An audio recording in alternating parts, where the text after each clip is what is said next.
इस क्वेश्चन में goods purchase किए हैं और उसका लिस्ट प्राइस दे रखा है 20,000। लिस्ट प्राइस वो प्राइस होता है जिसमें से डिस्काउंट माइनस नहीं हुआ हो, जिसमें से डिस्काउंट माइनस करना बाकी हो। दो टाइप के डिस्काउंट होते हैं, trade discount, cash discount. Trade discount को हम बुक में रिकॉर्ड नहीं करते हैं, जर्नल एंट्री पास करते टाइम हम सिर्फ कैश डिस्काउंट को ही रिकॉर्ड करते हैं। तो यहाँ पर हमने गुड्स खरीदे हैं 20,000 के, 20% ट्रेड डिस्काउंट पे और हमने पेमेंट करी है चेक से। तो परचेस अकाउंट इन्वॉल्व होगा क्योंकि गुड्स परचेस हुए हैं। चेक से पेमेंट हुई है तो बैंक का बैलेंस रिड्यूस होगा, तो बैंक क्रेडिट होगा और परचेस अकाउंट डेबिट होगा। दूसरी चीज़, यहाँ पर 20% डिस्काउंट है, तो 20,000 का 20% 4,000 रुपीज़ हुआ, मतलब 4,000 रुपीज़ का ट्रेड डिस्काउंट। 20,000 में से 4,000 का डिस्काउंट माइनस करेंगे तो अमाउंट आएगा 16,000, मतलब हमने यहाँ पर पेमेंट 16,000 की करी। तो ट्रेड डिस्काउंट को हमने यहाँ पर डिस्काउंट रिकॉर्ड नहीं करा है। यहाँ पर हमें डिस्काउंट रिसीव हुआ बट हमने यहाँ पर टू डिस्काउंट रिसीव नहीं लिखा है, इसीलिए हम डिस्काउंट को नहीं लिखते हैं। कौन से डिस्काउंट को? ट्रेड डिस्काउंट को हम रिकॉर्ड नहीं करते हैं। नेक्स्ट क्वेश्चन में हमने गुड्स परचेज करे 20,000 के नमन से, 15% ट्रेड डिस्काउंट और हमने यहाँ पर उसको कैश पेमेंट करी है। तो 20,000 का 15% 3,000 रुपीज़, मतलब कि हम जो जर्नल एंट्री पास करेंगे वो 17,000 से होगी। 20,000 में 3,000 का ट्रेड डिस्काउंट माइनस करने के बाद। Third entry, purchase goods list price 30,000 from Amrit at 20% trade discount. इस क्वेश्चन में भी हमने गुड्स को परचेज करा है और ट्रेड डिस्काउंट 20% है, लेकिन इस ट्रांजेक्शन में ये क्रेडिट परचेज है क्योंकि नाम के बाद यहाँ पर कैश या अगेंस्ट चेक पेमेंट ऐसा कुछ नहीं गिवन है। तो जब इस टाइप से ट्रांजेक्शन आता है जिसमें नेम हो और नेम के बाद for cash, for bank, from cheque ऐसा कुछ गिवन नहीं हो, तो हम उस ट्रांजेक्शन को क्रेडिट ट्रांजेक्शन मानते हैं। तो 30,000 की गुड्स परचेज करें अमृत से और 20% का ट्रेड डिस्काउंट है, तो 30,000 का 20% माइनस करेंगे, मतलब 6,000 रुपीज़, और जर्नल एंट्री हम जो पास करेंगे वो होगी 24,000 से। नेक्स्ट क्वेश्चन है, purchase goods of list price 40,000 for 35,000 for cash. 40,000 के लिस्ट प्राइस के गुड्स हमने 35,000 रुपीज़ में खरीद लिए कैश में। तो जो 5,000 रुपीज़ का डिस्काउंट है वो यहाँ पर हमें बताया नहीं गया है कि वो ट्रेड डिस्काउंट है या कैश डिस्काउंट, तो उस केस में हमें हमेशा उसे ट्रेड डिस्काउंट ही अज्यूम करना है। तो हम डायरेक्टली यहाँ पर 35,000 रुपीज़ से एंट्री पास करेंगे। तो यहाँ लिस्ट प्राइस और उसके बाद अमाउंट आया, इसलिए वो ट्रेड डिस्काउंट का अमाउंट था। तो एंट्रीज आपको आती हैं, यहाँ पर जो मेन हम सीख रहे हैं वो एक्चुअली डिस्काउंट का है। Now goods return of a list price 10,000 purchase from Amrit. जो हमने अमृत से गुड्स खरीदे थे वो हमने 10,000 रुपीज़ के वापस कर दिए। ये फिफ्थ ट्रांजेक्शन थोड़ा इम्पोर्टेंट है। यहाँ आप देखिए कि हमने 30,000 रुपीज़ के गुड्स खरीदे थे और 20% डिस्काउंट में खरीदे थे थर्ड वाले ट्रांजेक्शन में। अब हम यहाँ 10,000 लिस्ट प्राइस के गुड को रिटर्न कर रहे हैं, तो सबसे पहले हम यहाँ पर लिस्ट प्राइस में से डिस्काउंट माइनस करेंगे क्योंकि 30,000 वाले गुड्स में से हमने 6,000 रुपीज़ का डिस्काउंट माइनस किया था तो 24,000 रुपीज़ आया था। तो 10,000 में से भी 20% माइनस करेंगे तो आएगा 8,000। तो मतलब फिफ्थ वाले ट्रांजेक्शन में है, हमें जब गुड्स रिटर्न करते हैं तो भी हम ट्रेड डिस्काउंट का अमाउंट माइनस करते हैं। नाउ यहाँ पर हमने अमृत से गुड्स क्रेडिट में खरीदे थे, तो जब हम अमृत को गुड्स वापस करेंगे तो वो हमें कोई कैश वापस नहीं करेगा क्योंकि हमने उससे उधार में खरीदे थे। अगर हमने उससे कैश में परचेज किए होते और हम गुड्स रिटर्न करते तो हमें वापस से वो कैश रिटर्न कर देता, लेकिन हमने उससे क्रेडिट में परचेज किए थे, उधार में परचेज किए थे, तो वो हमारा क्रेडिटर बन गया था, हमें उसे पेमेंट करना थी। तो जब हम उसको गुड्स वापस करेंगे तो उसकी हमारी जो लाइबिलिटी है वो कम हो जाएगी, हमारा क्रेडिटर का अमाउंट कम हो जाएगा, हमें उसको 8,000 रुपीज़ कम देना है फ्यूचर में। तो यहाँ पर हमने अमृत को वापस से लाइबिलिटी को डिक्रीज़ किया है और गुड्स रिटर्न करें इसलिए परचेज रिटर्न आएगा। परचेज डेबिट होता है, परचेज रिटर्न हम क्रेडिट करते हैं। नाउ 7th वाले ट्रांजेक्शन में हमने गुड्स बेचे हैं पारुल को 40,000 के 10% ट्रेड डिस्काउंट और हमने चेक से पेमेंट करी है।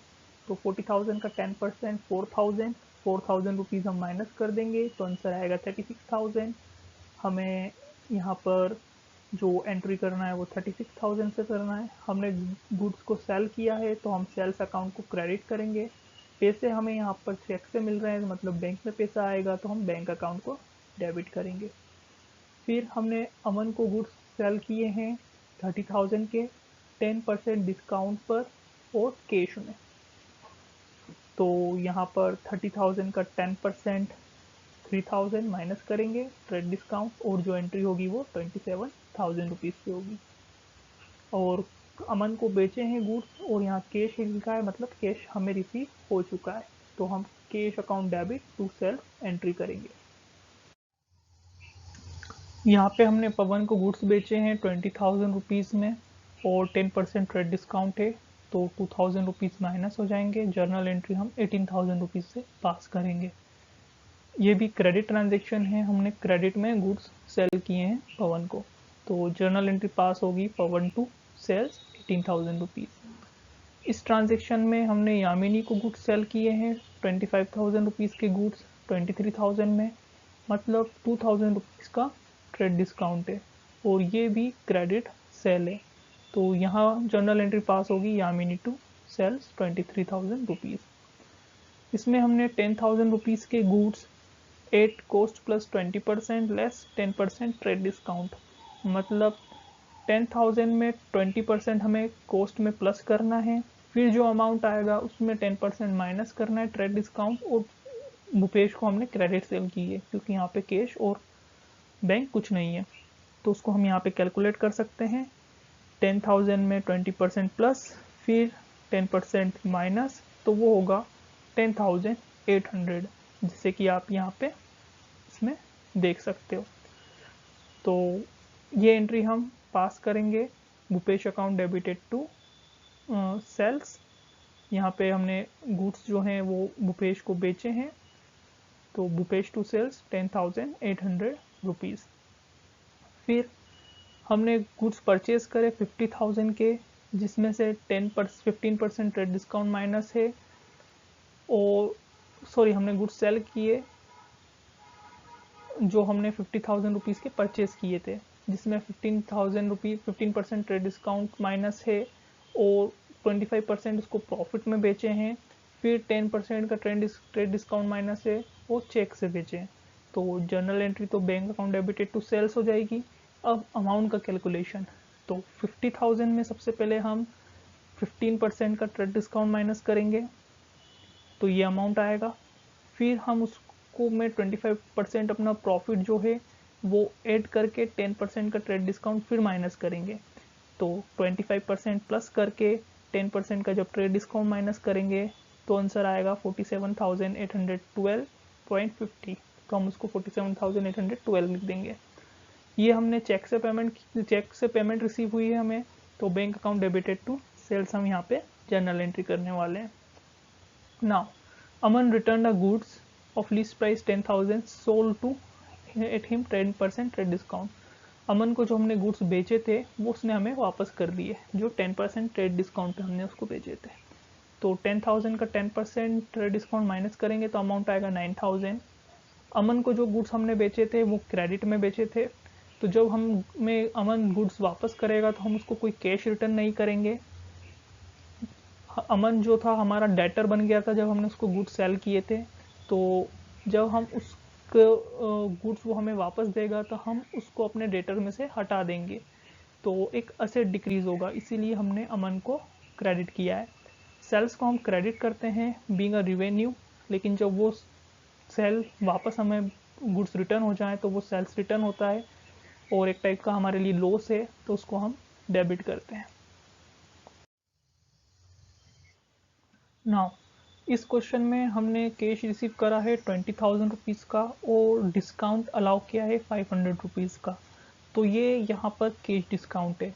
जब हम कैश रिसीव करते हैं और हमें डिस्काउंट रिसीव हो तो हम उसको कैश डिस्काउंट रिसीव बोलते हैं। कैश डिस्काउंट की सिर्फ एक ही कंडीशन होती है, कैश डिस्काउंट तभी दिया जाता है जब कैश में पेमेंट हो, इसीलिए उसका नाम कैश डिस्काउंट है। तो यहाँ पर 20,000 रुपीज़ हमें रिसीव हुए और उस पर हमने डिस्काउंट 500 रुपीज़ का अलाउ किया, तो कैश अकाउंट को हम डेबिट करेंगे, डिस्काउंट अलाउ करना हमारे लिए एक्सपेंस है, और भारत ने टोटल उसके 20,500 रुपीज़ पे कर दिए, जिसमें से 20,000 पे करे और 500 का हमने उसे डिस्काउंट दे दिया। नाउ ये सेम ट्रांजेक्शन पहले जैसा ही है, बट इसमें हमें जो पैसे मिले हैं वो बैंक से मिले हैं। तो यहाँ हमने कैश डेबिट किया था, यहाँ हम बैंक डेबिट करेंगे। तो 35,000 रुपीज़ हमें मिले, 750 रुपीज़ का हमने डिस्काउंट अलाउ किया। ऐसे विकास जो हमारा डेटर था उसने 35,750 रुपीज़ पे कर दिए।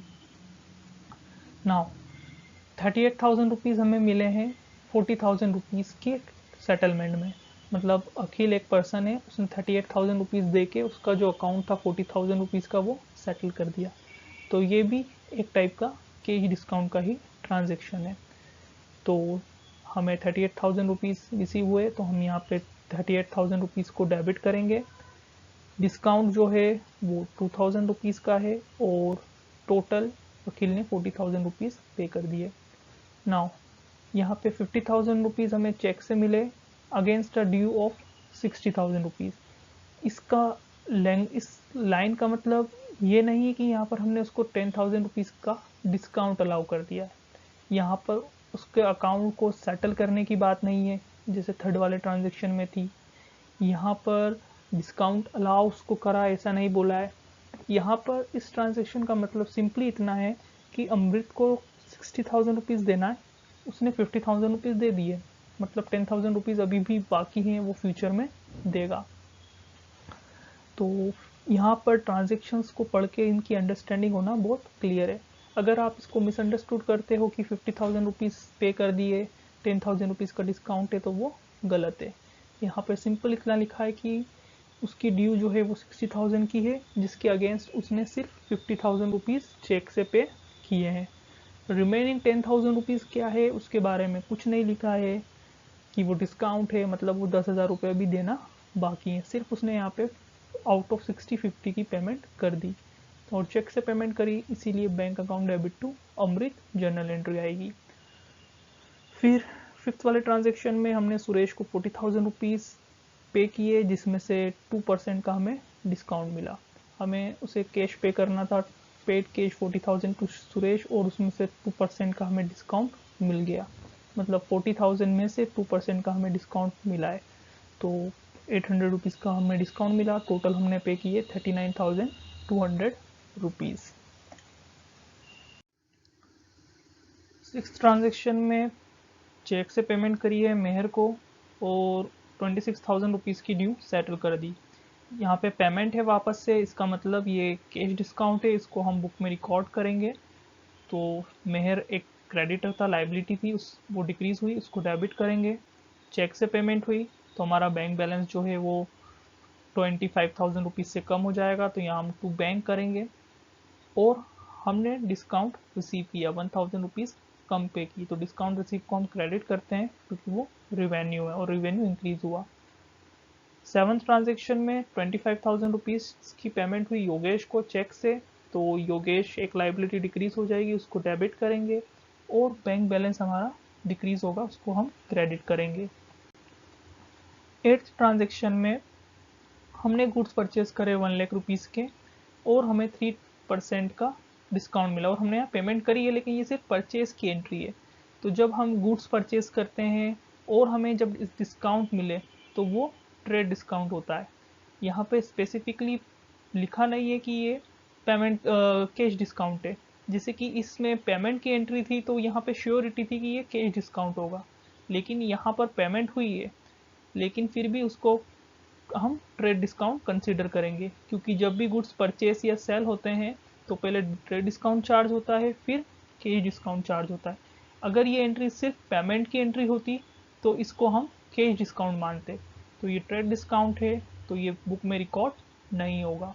1 लाख रुपीज़ के गुड्स हमने परचेस करे, सिर्फ हम अमाउंट में से 3% डिडक्ट कर देंगे, तो 1 लाख का 3% 97,000, तो purchase account debited to bank 97,000 से ये ट्रांजेक्शन पास होगा। 9th वाले ट्रांजेक्शन में गुड्स परचेज किए 60,000 के, यहाँ पे 50% इमीडिएटली पेमेंट हो गई है, अवेलिंग 3% डिस्काउंट। तो ये कैश पेमेंट है और इससे डिस्काउंट रिसीव हो रहा है 3% का, तो ये कैश डिस्काउंट है। यहाँ पर भी गुड्स ही परचेज हुए हैं और 50% यहाँ पे पेमेंट बोला गया है। इसका मतलब ये है कि ये जो 3% डिस्काउंट हमें जो मिलेगा ये कैश डिस्काउंट होगा। ओके, तो 60,000 के जो गुड्स परचेज हुए हैं उसमें 50% की पेमेंट हुई है, 50% की पेमेंट नहीं हुई। तो जो पेमेंट नहीं हुई उससे आकाश एंड कंपनी हमारे क्रेडिटर्स बन जाएंगे, एक लाइबिलिटी बन जाएगी। हमें इन्हें फ्यूचर में जो बाकी के 30,000 हैं वो पे करना पड़ेंगे, तो हम इनको क्रेडिट करेंगे।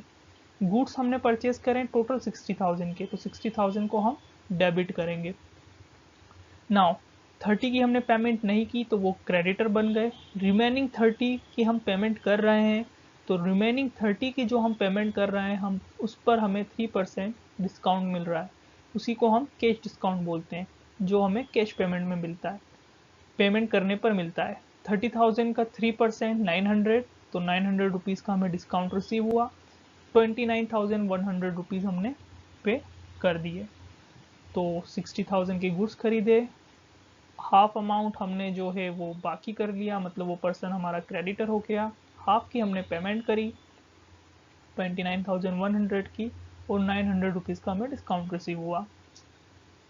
10th ट्रांजेक्शन में हमने 30,000 रुपीज़ के गुड्स बेचे और 2% डिस्काउंट है, चेक के अगेंस्ट बेचे हैं, उसके वजह हमें चेक मिला है, हमने गुड्स बेचे हैं तो, लेकिन यहाँ पे 2% डिस्काउंट है। तो ये कैश डिस्काउंट है या ट्रेड डिस्काउंट? तो जब भी हम परचेस सेल करते हैं तो वो पहले ट्रेड डिस्काउंट ही होता है, उसके बाद अगर पेमेंट कर दी जाए, या पेमेंट यहाँ पर भी हुई है और उसमें फिर वो बोले स्पेसिफिकली कि कैश डिस्काउंट है या इमीडिएट पेमेंट है, जैसे प्रीवियस वाले में इमीडिएट पेमेंट थी तो वो कैश डिस्काउंट होता है, अदरवाइज वो ट्रेड डिस्काउंट होता है। जैसे कि 10th वाला ट्रांजेक्शन और 8th वाला ट्रांजेक्शन सेम है, लेकिन 8th में परचेज था और इसमें सेल है, तो दोनों ही जगह यहाँ पे ट्रेड डिस्काउंट आएगा। तो 30,000 का 2% 600, तो 600 रुपीज़ कम करके हम सिर्फ अमाउंट को कम करके लिख देंगे, और हमने सेल्स करी है और पेमेंट हमें चेक के थ्रू मिली है, तो बैंक टू सेल्स। 11th वाले ट्रांजेक्शन में हमने 60,000 के गुड्स बेचे हैं विमल को, 50% अमाउंट उसने पे कर दिया, 50% अमाउंट उसने पे नहीं किया है, उसने वो क्रेडिट पे लिया है और 2% उसको डिस्काउंट मिलेगा। तो ये 11th ट्रांजेक्शन भी 9th ट्रांजेक्शन से सिमिलर है, 9th में परचेज था, 11th में सेल है। 60,000 रुपीज़ की हमने जो गुड्स बेचे हैं उसका हाफ अमाउंट हमें रिसीव नहीं हुआ, तो वो हाफ अमाउंट से विमल हमारा डेटर बन जाएगा, तो विमल को हम 30,000 रुपीज़ से हमारा डेटर बना लेंगे। सेल हमने की है 60,000 रुपीज़ की, तो सेल्स को हम क्रेडिट कर देंगे 60,000 रुपीज़ से।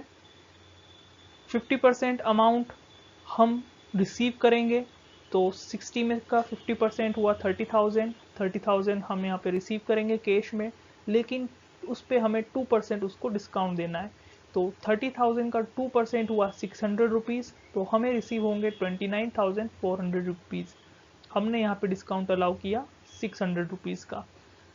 11th वाला और 9th वाला ट्रांजेक्शन सेम था, दोनों में हाफ पेमेंट थी और हाफ पेमेंट नहीं हुई थी। यहाँ हमने परचेज किया था, तो जिस पर्सन से परचेज किया था वो हमारा क्रेडिटर बन गया, और हाफ हम जो पेमेंट कर रहे थे उसमें हमें डिस्काउंट रिसीव हुआ था। यहाँ पर हमने सेल की है और हाफ अमाउंट हमें रिसीव हुआ है और हाफ नहीं हुआ, तो जो 30,000 हाफ नहीं हुआ है उससे वो पर्सन हमारा डेटर बन गया, जैसे यहाँ क्रेडिटर बना था। हाफ अमाउंट जो रिसीव हुआ है उस पर हमने 2% डिस्काउंट अलाउ किया है एज अ कैश डिस्काउंट, तो वो जो 2% का कैश डिस्काउंट है वो 30,000 पे चार्ज हुआ, तो 600 रुपीज़ का हमने डिस्काउंट अलाउ किया है।